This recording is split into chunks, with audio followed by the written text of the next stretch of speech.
Okay, hello everyone. Welcome to Click 2023 Rides. My name is Luke. I'm one of the senior account managers in the Rides team. Brilliant to see you all here today. I hope you've had a great day at Click so far. We've got an amazing big celebration planned this evening as well that we look forward to joining us at that as well.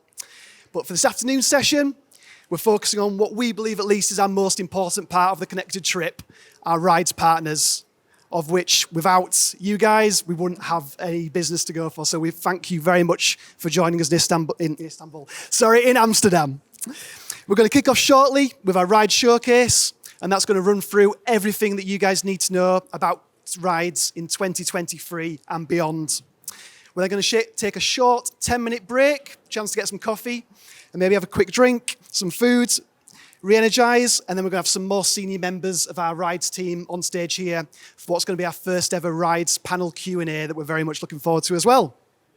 So please have a think about any questions that you might have. We're going to show on screen in a second how you can submit some questions on the app if you haven't already, and we'll get through as many as we can during that session this afternoon.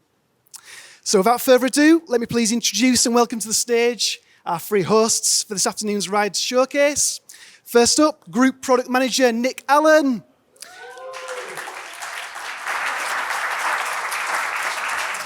Our Director of Rides Commercials, Sally Mills. And last but not least, our Rides Managing Director, Tim Marriott.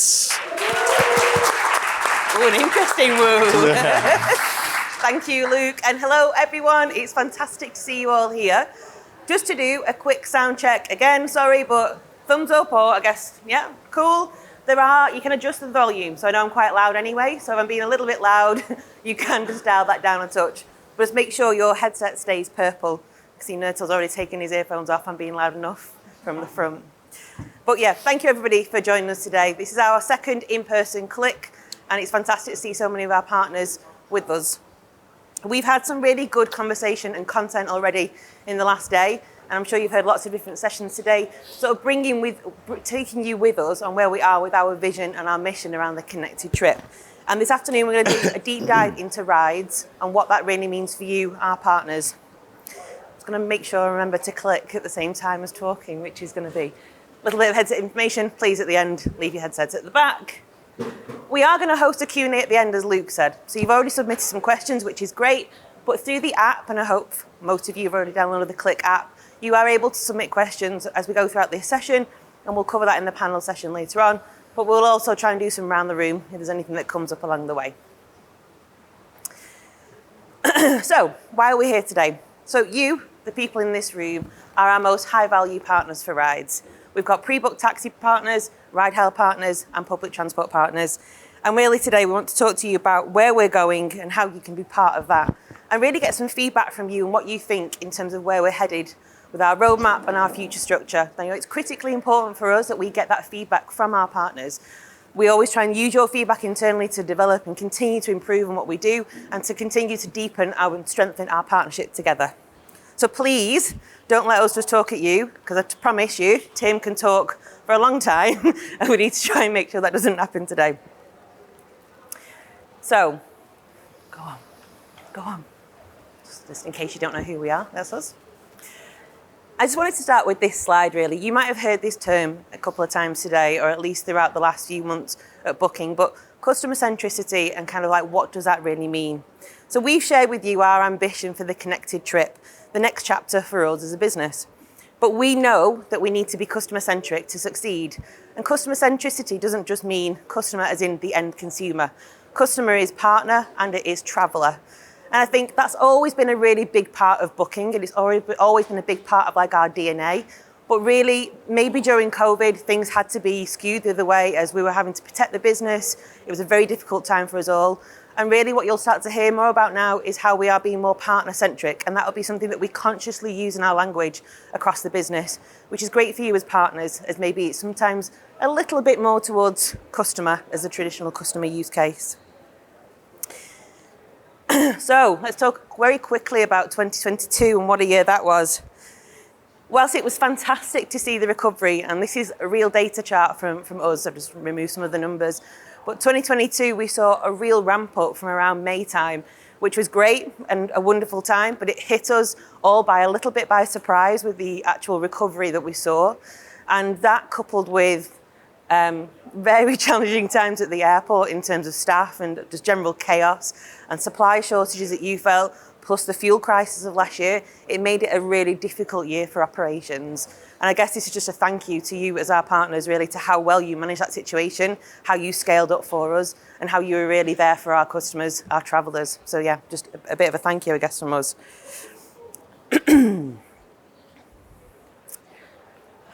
I won't go into too much detail here because I'll steal a little bit of Nick's thunder, and he's going to talk to you much more about what we're doing at the moment and kind of how that benefits you as our partners. But there's feedback that you give us regularly, and there's feedback that you gave us at the last Click event that we really wanted to sort of talk to you about today and bring back as a you said, sort of we did. So the first one I want to talk about here is quality. I'm sure you all get conversations about quality from us daily. But it's because, we really find quality is like one of our hero metrics, and I think you all understand why, because a transport service can be the first experience that a passenger has or a traveller has with Booking.com, and that's why it's so important to us. But in the last year, what have we done? So we changed the way we actually measure quality from our customers, from our travellers. So we introduced a new post-ride survey to make sure that it was fairer to you, our partners, in terms of how you are measured. So you're only measured on rides that actually take place, because that was sometimes a challenge in the past. And we also started to look at how we can improve our CS processes and actually how we are being fairer in terms of how we resolve incidents. And if that's not happening, I introduce you to Stephen Booth later on, who's the head of our CS team, who will happily take those questions. We've also been trying to look at how we continue to optimise for things like flight numbers. We know that is a real pain when we don't send you flight numbers, and we continue to try and look at ways we can actually capture more flight numbers as we closer we get to the pickup. And a deep dive that we'll do later is looking actually at the self-serve reporting that you can access in the portal to look at your things like your performance, specifically around quality or around preferred partner. And that's also been some big feedback that you gave us, that before you couldn't access that data when you needed to. We've also looked at launching sustainable options. So electric taxi is now live in over 100 cities, and thank you again to our partners for helping us scale that. And we've also brought in comparison. So actually in a lot of those cities now, you can see both taxi, and you can also see public transport options alongside.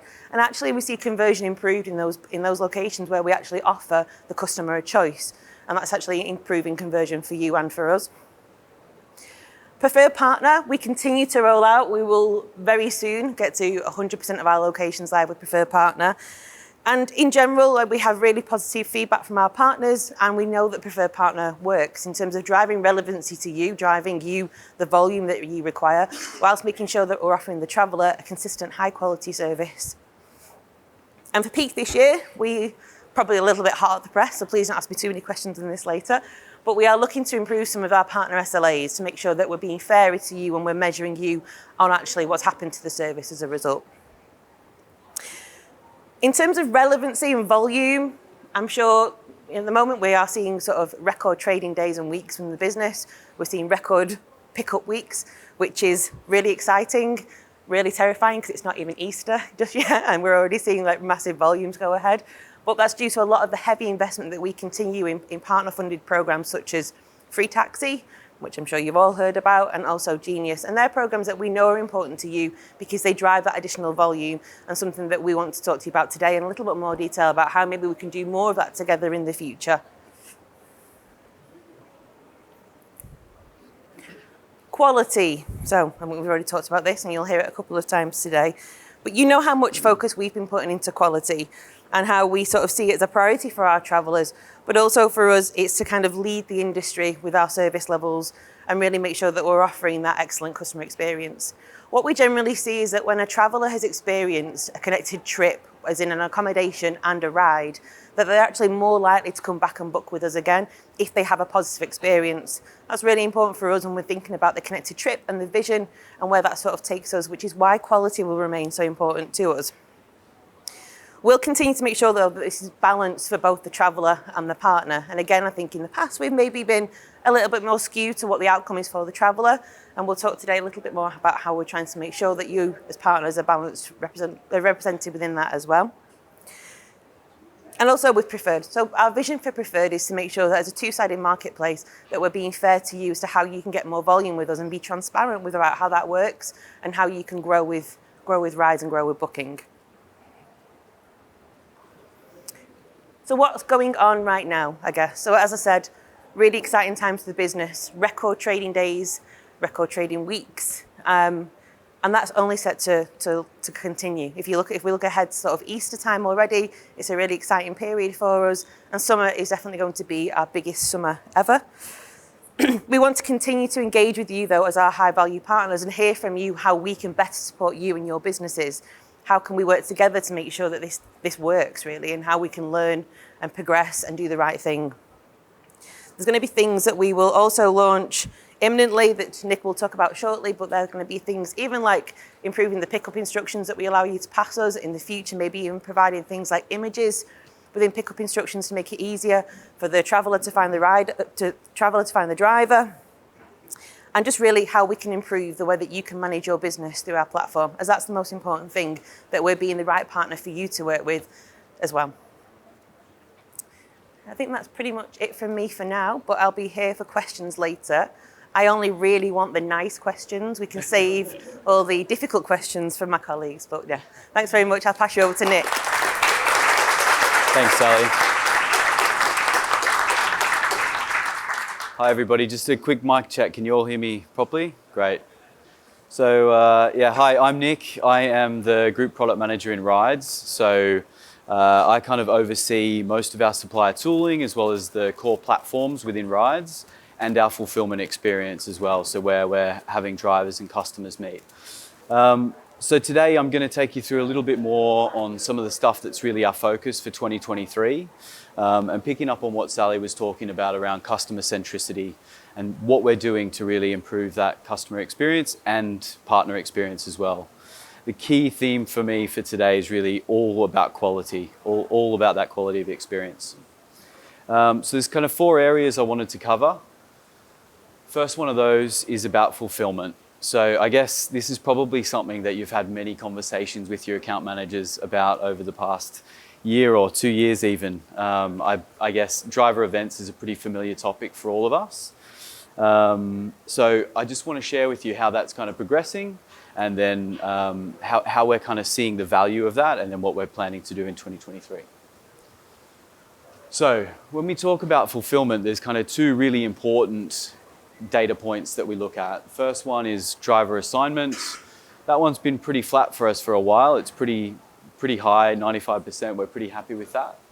Driver events is where we've been really focused over the last year or 2, and we've been seeing some really great progress on that. We've been able to drive it up to 76% coverage of rides, which is amazing. So I wanted to say thank you all for your support in doing that. We really do appreciate it, and the value for customers is really there as well. So, and you can see that in these 2 slides here. So on the left, you see this is incident rate for rides where we have drivers assigned versus rides that we don't have drivers assigned. So you can see on the left, where we have a driver assigned to a ride, the incident rate is literally 1/3 of what it is where we don't. So massive, massive improvement. Similarly, on driver events, it's half if we have driver events. So you can really see the tangible benefits that we're trying to drive for customers through doing this. We're not just banging on about it because, you know, we want to get the events. We really have seen the benefit for our customers, and we want to continue to progress on this in 2023. So the way we see that evolving is through the product, through our pickup companion. We want to start taking this to the next step. So on the left there, you can see live driver tracking, which we're starting to work with some select partners on. We want to be able to just start feeding that through to our customers and giving them live updates about the driver at the airport or wherever they're being picked up from. The second thing I wanted to talk about is really about improving the communications that we see between drivers and customers and really trying to remove the friction at that point of pickup. So some of the stuff that we're looking at, and you see it in the middle there, is actually automating the translation so that we can match a customer and driver and allow them to communicate if they're not speaking the same language. And on the right, you can see there as well, introducing the idea of being able to share images of the pickup point and things like this. So this is a real key focus area for us in 2023. Cool. The next area I wanted to cover with you today is around the Preferred Partner Program. So I'm guessing most people in this room have probably heard about Preferred Partner Program, but if you've not, I'll give you a really quick summary about what it is. So our Preferred Partner Program is really aimed at driving a better quality experience for our customers and allowing us to work more closely with our really high-performing partners. And so the way it works is we monitor 4 key quality metrics, and it allows us to then work more closely and favor the suppliers that are meeting those metrics. So at the moment, we're rolled out in 26 countries around the world. And I just wanted to give you a little bit of insight today into some of the performance we see around Preferred. Now, I know there's a lot of data on this screen, but I'll walk you through it. So the charts along the top are from countries where we don't have Preferred Live. The charts along the bottom are where we do have Preferred Live. On the left, you can see driver events. So where we don't have Preferred, flat line in the top left, we've not really seen much improvement in those countries. Where we've rolled out Preferred, you can see a pretty steep incline to the right. So it's really driving those events for partners to start supplying those. We see that start to result through in net incident rate. So you can see a pretty steep decline in net incident rate where we have rolled out Preferred versus not. So really tangible benefits for the customers from that sense. And benefits for us and for our partners as well, right? Because there's a cost associated with incidents and dealing with them. So the more we can get rid of those, the better for everybody. And on the right, you can see bookings that have been declined by supply partners as well. That's really dropped in countries where we've got Preferred. Great. So this slide is really more about the supply partner experience where we've rolled out Preferred. So on the left here, you can see what the distribution looks like for preferred versus non-preferred partners. And where we've rolled out Preferred, you can see that the majority of bookings going to our preferred partners, so just over 50%. On the right, it's a bit more of a drill down into that. And so what you can see there is that of that 50%, there's about 30% or thereabouts that would have gone to those preferred partners anyway because they're the best value, they're the cheapest partners. And that light blue line in the middle is the incremental increase in volume that those preferred partners have got as a result of the program. We're not as happy as we would like to be with that number in the middle. So our objective in 2023 is really to start driving that number higher. We want a bigger share of bookings to go into our preferred partners where we can. And we're going to be making some optimizations even in the course of Q2 to start experimenting with how we might do that. For those that are aware of Preferred, you probably know about the 10% rule where we have a cap on the price. So even if you're in Preferred, if you're more than 10% more expensive than the cheapest supplier, you don't qualify for the ride. We want to start tinkering with that number and trying to optimize what that level is so we can drive more volume into our preferred partners. So expect to see more on that in Q2. We'll be testing in one country first and then rolling out to the 26. And then following that, we aim to actually expand the Preferred Partner Program everywhere in the world once we've got that right. Many partners going No. at that comment, like, yes, finally. Yeah. Hey, thank you. Great. Second last topic I wanted to cover is around quality management. And I guess if you think about Preferred as like a retrospective way for us to measure quality and then react to it, quality management is about being more proactive about this. And we really want to start thinking about how we can avoid incidents from happening in the first place. So if we think back to those two metrics that I showed at the start around driver assignment and driver events, but the inverse of those. So we know that today we have 5% of our rides that don't get a driver assigned. We have 24% of our rides that don't have driver events. We know that these rides are much more likely to result in an incident for us. And so what we want to start doing is thinking about how we could avoid those incidents from happening.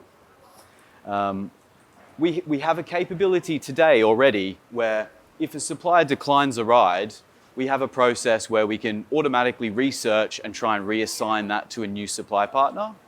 What we want to do is start expanding that capability. And so we're going to start testing with some of these other drivers down the left-hand side and using them as triggers for a reallocation of a ride.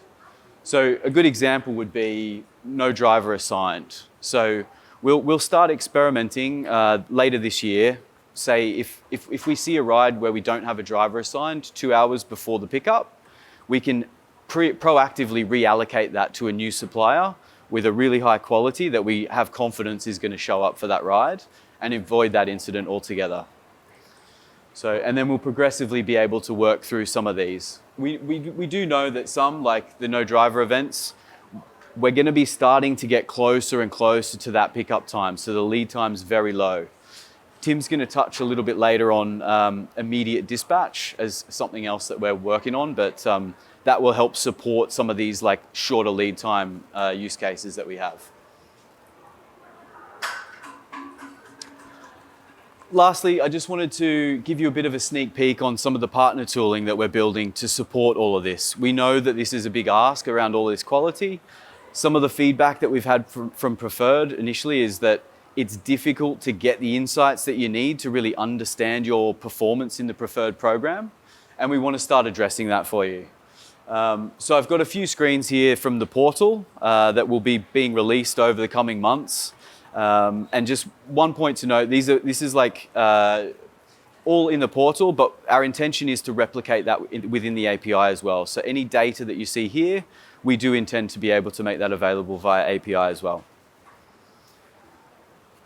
So these first few ones are all planned, ready, coming in 2023. Some of you may have already seen them as part of our beta program, but if you've not, expect it in the next few months. So this is just a new overview screen, a little bit different from what's there today. We're starting to introduce some new like filters and things so you can play with the time range that you want to look at to get your overview summary of your rides and how you're performing. This next screen is a new version of our All Rides screen. So giving you a good summary of all of the rides that you've taken, showing you with drivers, ride ratings, incidents, all that sort of stuff, so you can sort and filter by those columns and make it easier to drill down and look at just your lowest scoring rides, for instance, that you might want to take action on. And then this one's in two parts. So this is our new ride details screen. So this is like all of the data about the ride in one place. You can see this is like the initial kind of basic details about the ride there. And then in the second part, we're giving you back the details about the event so you can go and do a deep dive drill down on a problem ride and find out what happened. The next few screens are some sneak peeks. They're not actually in the roadmap yet, but I wanted to give you an idea of where we're thinking about. So introducing even more filtering within that ride screen so you can really like trim down, find the different rides that you want to focus on. So you might want to filter by ride status or ride rating and just see the rides that have scored 1 star or below.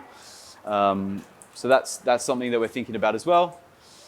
We've also got this view as well, which is a summary of all your customer feedback, all of your ratings, as well as the verbatim feedback that's contributed to those ratings as well. So direct customer comments that have improved your review score and the negative ones as well. And then lastly, this is just an incident summary screen. So here you can see any rides that have had incidents raised against them. You can see what type of incident that was, and then you can see the status of what that incident is up to and how the investigation is carrying forward. Cool. So that's it for me for today. We'll be around for any questions, so make sure if you've got any questions about this, drop them into the app or come and grab me over the next day or so anyway. Happy to have a chat. I'm going to hand over to Tim, who's going to talk a little bit more about the Traveller Vision.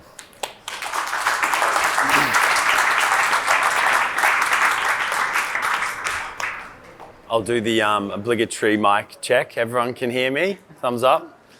I know James said at the start of the day when he was in the other hall, and I feel like having spent the entire day in a darkened warehouse, Now looking at all you with your silent disco headphones, I feel like I've been in like a rave all day. It's quite tripping me out, yeah. But the reason I mentioned James was because, I'll go back a slide actually. Before I get to that, what I want to talk to you about today is the Rides Traveler Vision, right? And the Rides Traveler Vision is about how we make the Rides product better in the long run. Some of the stuff I'm going to talk about today, you're going to say, I hope that's coming sooner. And some of it is, but some of it is quite far out there. And Sally said the point earlier, she said, we want your feedback. And we definitely want your feedback, but I'd go even further. I'd say some of the stuff you see here today is stuff we thinking about creating. We want you to co-create it. The future that we build is very much influenced by not just what you critique here, not just what you say, I wish you could do this. It's about how you work with us and the ideas you share with us and how you force us and bring us and help us come together on that same path. And all of it links though, not just into building a better rides product for rides travelers, but it links back into what you've heard about in the connected trip, right? That's Booking.com strategy. Booking.com strategy is about having a multiple vertical marketplace that serves travelers for all their needs across the trip. Now, rides, transport is super important in that because it's the glue. It's the thing that joins together accommodation with a flight. It's the thing that joins together accommodation with an attraction. It's a high frequency, very important part of that experience. And so what we're going to share today is how we in Rides are starting to interpret that connected trip vision and think about how we make our product just a little bit better so that it can be great for Booking.com travelers. And you're very important in helping us make sure we're in the right direction.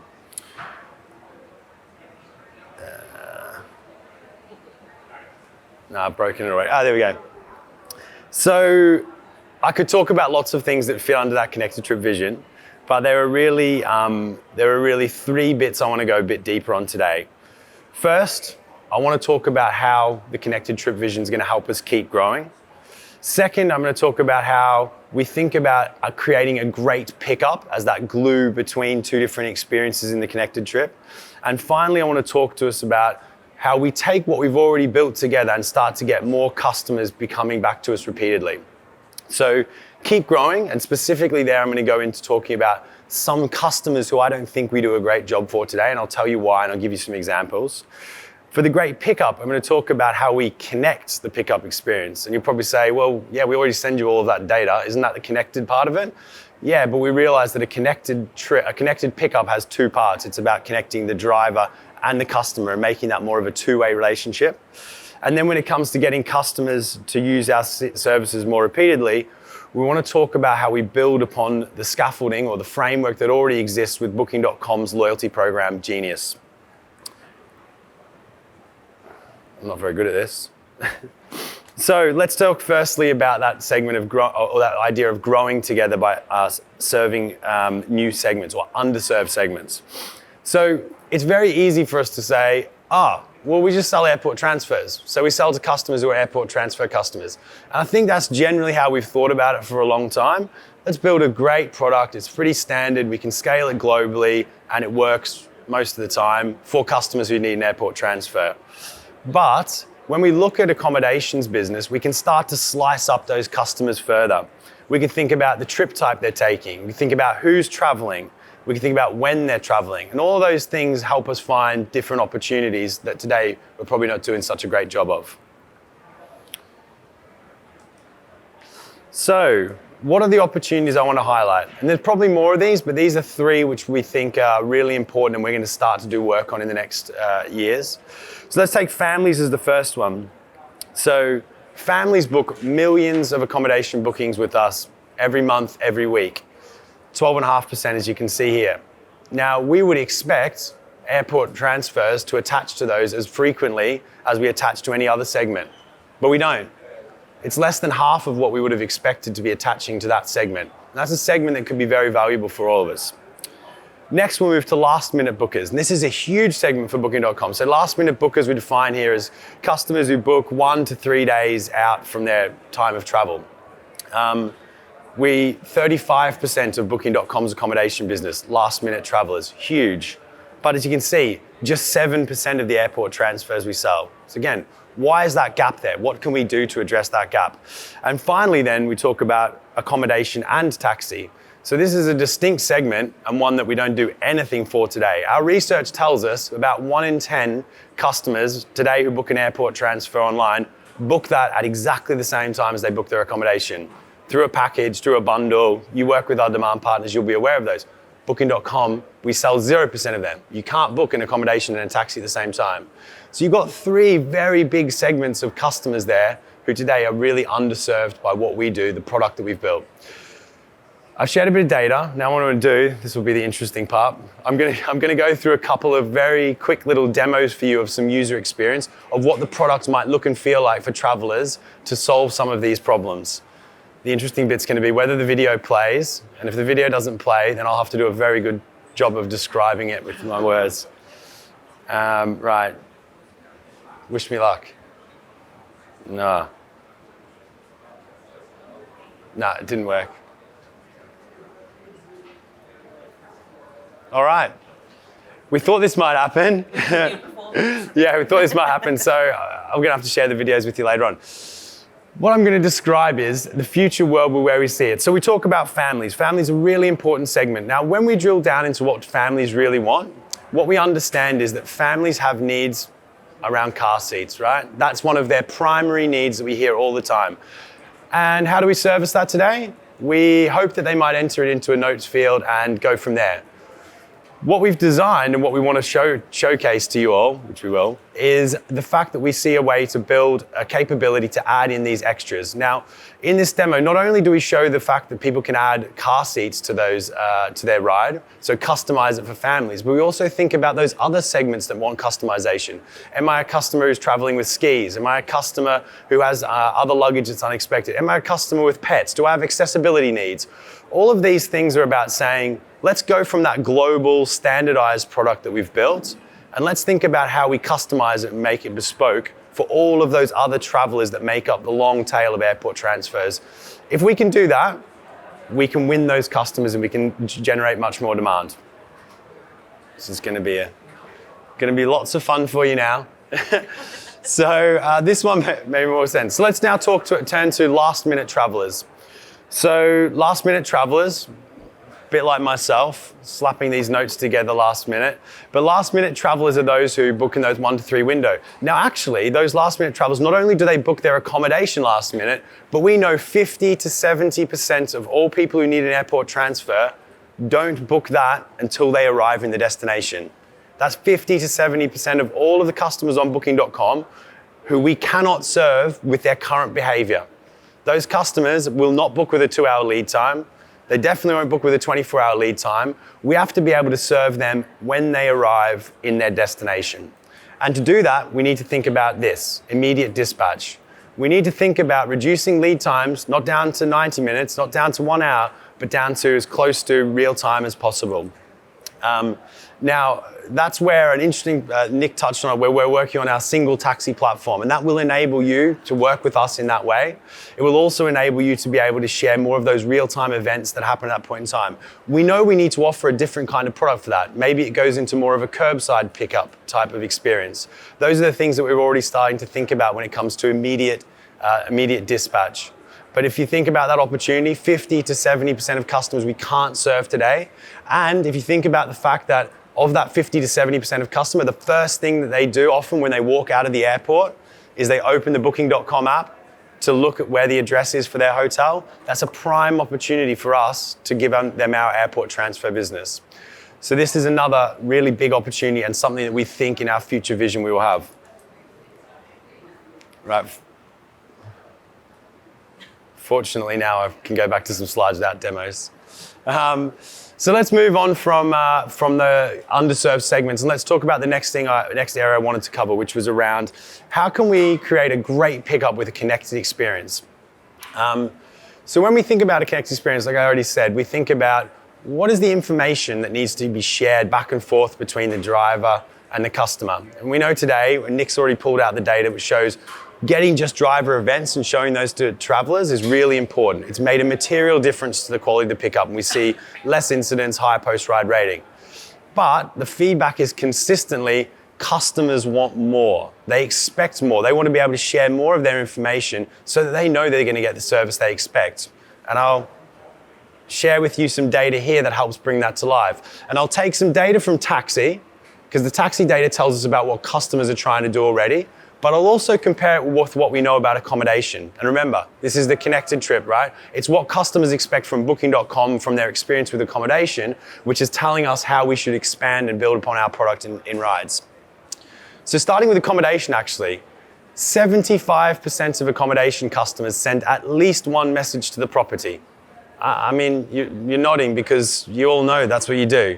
Even if you book it and you think, I'm sure the accommodation has me all sorted, you still drop them a message and say, just letting you know I'm going to be checking it this time. Oh, by the way, I'm coming from the airport. I'm coming from the train station. You just do it because you want that surety. You want them to know what it is. Because what does it help them do? It helps them plan your experience for you better.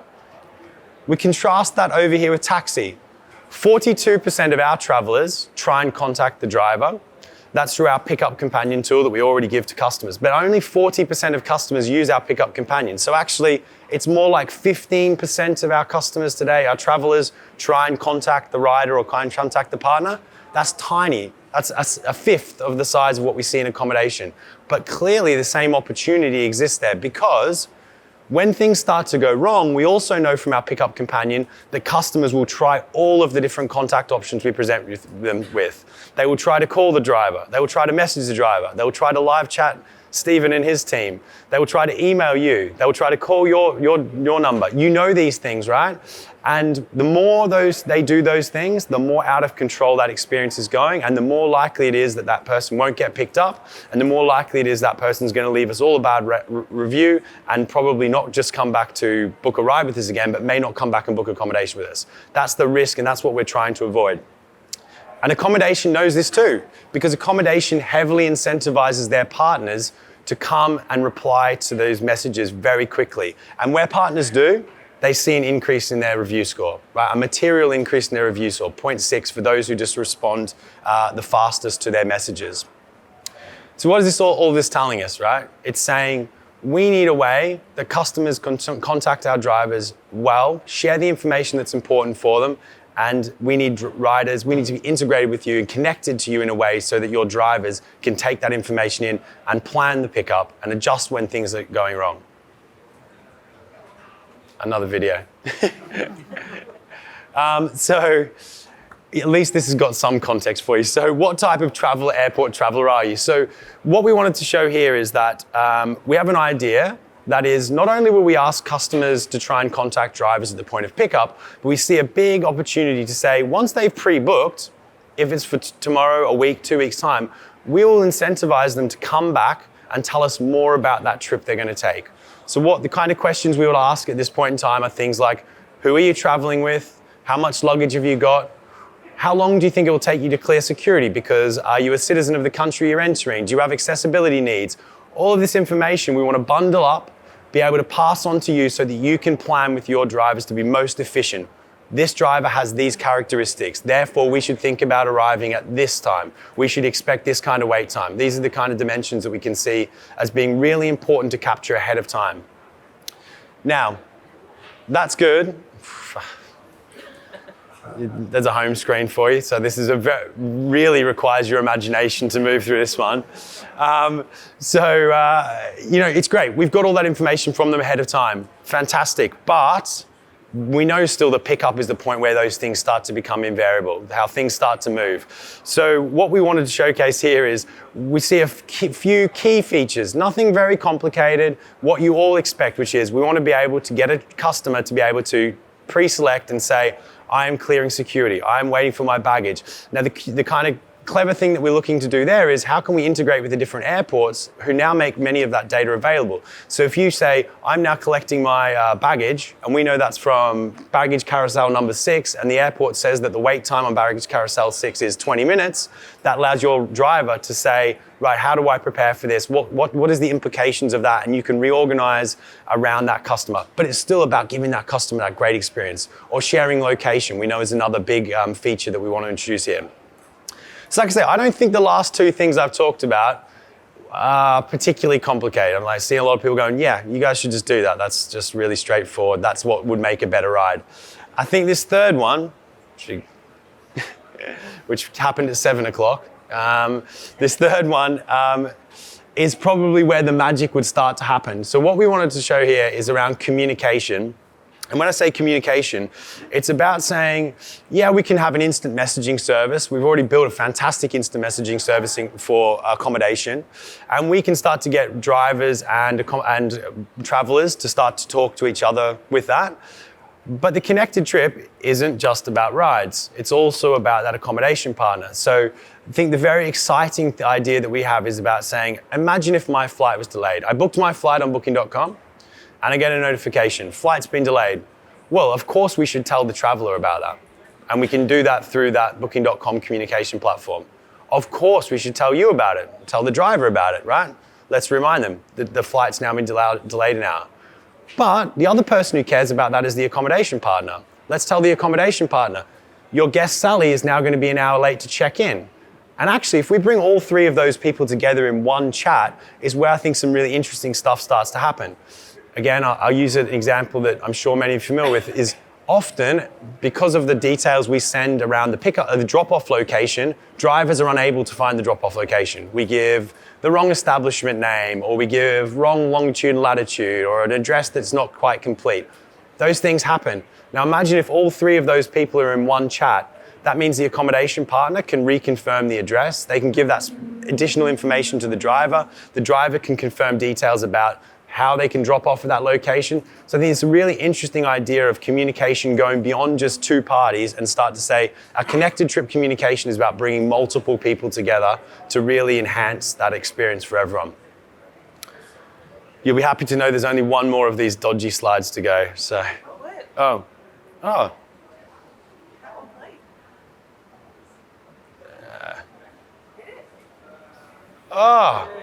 Okay. Well, now you can see what I've just been talking about. Someone's fixed something on the fly. So you can see in this example exactly what I said. Flight's delayed. We contact the driver. We let them know. The driver says, no problem, I'm monitoring that flight. Customer can let them know where they are in the process. And then this is the bit where the accommodation partner enters in and says, great, you're here. Here's some more details about where you can drop us off. And this is kind of like, it's a simple thing, and but it's also something that's probably not expected by any of those parties today. And that's the difficulty with this, right? We're trying to invent a new way of working where right now, I mean, even in Booking.com, we're very much working, we are rides, we are accommodation, we are flights. So I can only imagine that extends even further into your industries where you think, well, yeah, our job is to deliver this ride. We work with the customer to deliver that ride. But I think this intersection and thinking about that and thinking about how we change our operations to be able to support this intersection is going to be really interesting. I now wonder if it was just user error and I've been skipping over all the slides. Yeah, we can go back afterwards. Okay, so I've talked about the first two areas, how we grow together, how we could grow together by underserving customers, and then how we create great pickups, great rides every time with connectivity. The final area I want to touch on is around loyalty. And as I said earlier, Booking.com has a fantastic loyalty program. It's one of the biggest travel loyalty programs in the world. And I don't think we've done a very good job of talking to you about it. But I'm going to give you some data here that's going to open your eyes to think about the impact it's already having on both of our businesses. But the thing with this program is we've kind of fallen into it almost by accident. It hasn't been well thought through. We've certainly not spent time with you thinking about how you want to be part of the Booking.com travel loyalty program. And that's again where I think we need to have good conversations about what are the benefits for which customers and how do they benefit both of our businesses. So let's do a first little introduction into what is Genius and why I call it the Genius advantage. So Genius is big. Genius is really big. 66% of Booking.com's customers are Genius customers. So some of you here might be Genius customers already. And you have 3 different levels. So you have a level 1 for everyone who creates an account becomes a Genius. Level 2 if you book more than 5 bookings in 2 years. And level 3 if you book 15 or more bookings in 2 years. So it's big. That's a lot of customers that we can potentially fit our product around better. It also makes up a lot of accommodation bookings.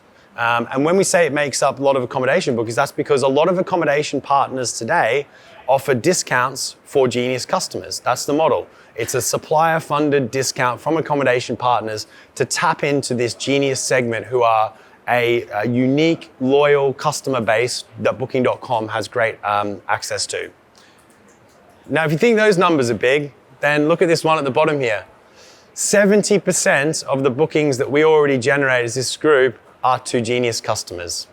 So we've already got a really big hand in this Genius program. It's already very influential on the success of our businesses today. And like I say, more by accident rather than by design. But I think we can use this in that we've already created with that program to enhance it better, but it needs your support. Now, Genius is one way to look at the important customers for Booking. The other way I wanted to share as well, to also get you to think about it, is high-value travelers. So those of you who were in the hall earlier heard high-value travelers is one of our biggest priority areas. We want to grow with this segment because they are our most frequent, highest spending, most loyal customers. It's not a perfect overlap with Genius, but many of our higher-end Genius customers are also our high-value traveler customers. But it's not perfect, and that's where the opportunity exists. The thing that's important as you think about why would we target these customers is not just that they spend more, they cancel less and they book further in advance. So if we think about being operationally efficient, we think about being able to plan our businesses better together, those two last points are really important to make a big difference. Now, this is the last one. Let's see if we can make it work. What I wanted to bring to life in the demo then with that bit of data in your mind was how could we be serving Genius customers differently? And so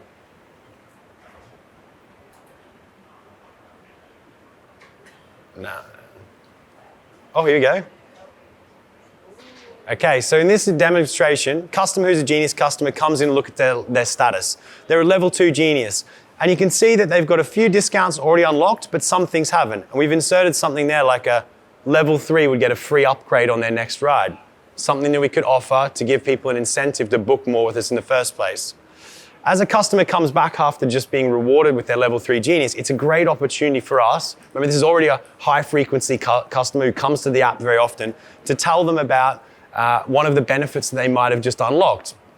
Now, if this is a customer who's never used a ride before, but we know it's someone who books 15 or more times in 2 years, then getting them to try our service for the first time is great for all of us, right? Because it might not be that they come back and repeat with you every time, because what we see with high-value travelers is that they actually visit a variety of different destinations. But as a whole, as an ecosystem of taxi partners, airport transfer specialists trying to generate the most rides, if I can get someone to try in this market once, that means they're much more likely to go and try in one of our other markets. And that collectively is why adding those benefits and making those structural changes is so important for us. So, like I said, there was 2 little examples in there. I think one was a free upgrade for a level 3. The other was an example of unlimited waiting time for a level 2. Those are just ideas we've come up with. What we want to work with you, and what I think the questions that you'll probably start to be getting asked tomorrow, or if not over drinks later on, is how could we create benefits that work for both of our companies, that are financially viable, that are things that we can put into operations together, but will incentivize customers to try Rides products for the first time and to stick with it in the long run.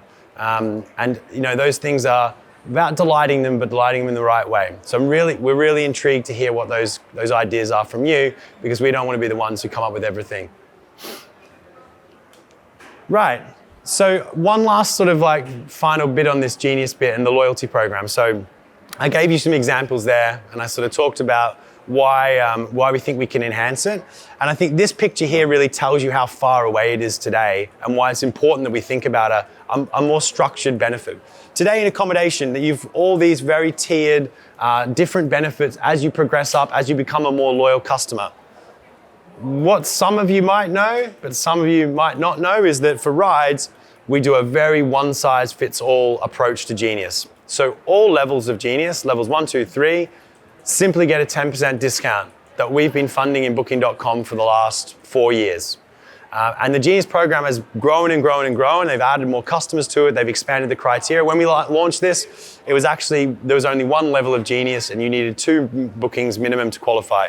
So it's grown. Far more customers involved in it, far more bookings going through to it, but really a reward that doesn't recognize the differences between those levels and doesn't recognize which of these customers we care the most about.